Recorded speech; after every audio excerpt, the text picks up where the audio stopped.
Hello, my name is Ashton and I designed this Nerf blaster. It's called the Drawn Line and it shoots about 200 FPS. And what's great about it is that it's near fully 3D printed. And this is my Bamboo Lab printer printing it. So this only costs about $10 to make one. And I think it's a great starter blaster for people trying to get into higher FPS ranges. The main issue with most Nerf blasters is that, especially like smaller ones, they're not very powerful. This is a Dart Zone Outlaw that I modified to hit around 160 FPS, which is pretty decent, but it's not that great, especially if you're trying to go against primaries. Like, it takes a while. And an issue with actual high-performing Nerf blasters is that they're just humongous. Like, look at this thing. It's huge. This shoots about 200 to 220 FPS. And it's basically the same performance as my pistol. Take a look at it up close. Fully printed. Trigger does stuff. Shaped grip, flared magwell.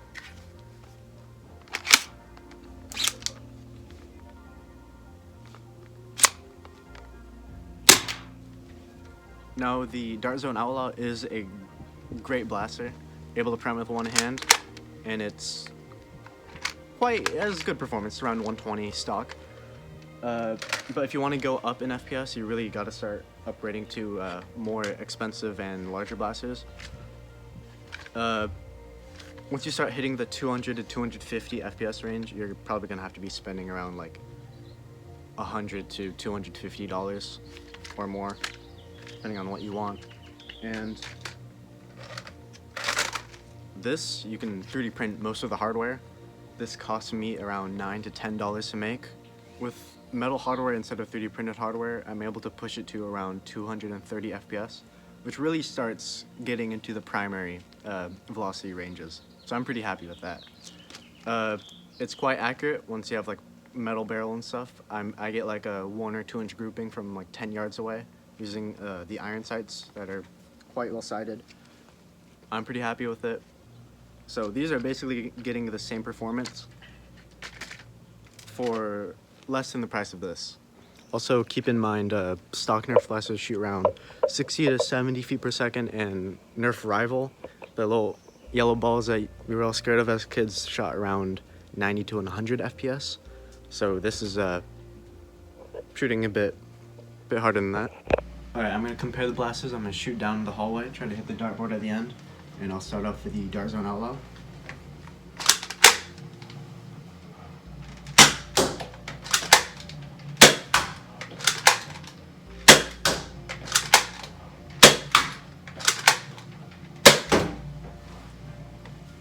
So it's ass. It's terrible. It's ass. Alright, now I'm going to use the Underdog, which should be the best because it's like, I mean, just look at it. It's humongous.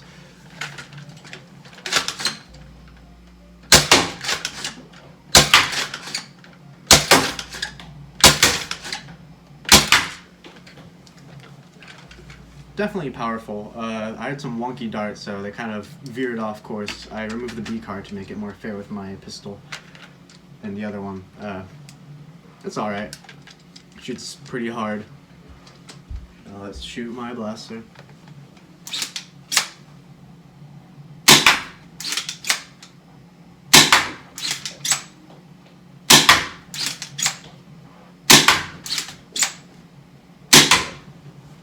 Alright, I'll hit the dartboard. If I had a B car on it, it'd probably all be bullseye, but I didn't have it because this is the full printed configuration. So this is probably about as bad as it can get, and it's pretty decent.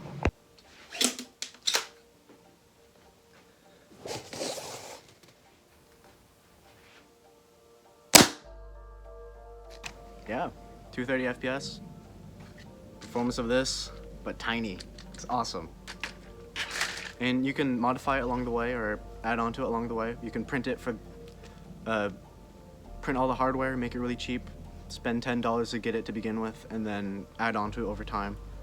And then hopefully if this gains popularity, retailers will get back to me and start selling hardware kits for it. Alright, everyone go make one. If a lot of people have them and it's really popular, retailers might accept me, and then I get money, and I want money. Thank you.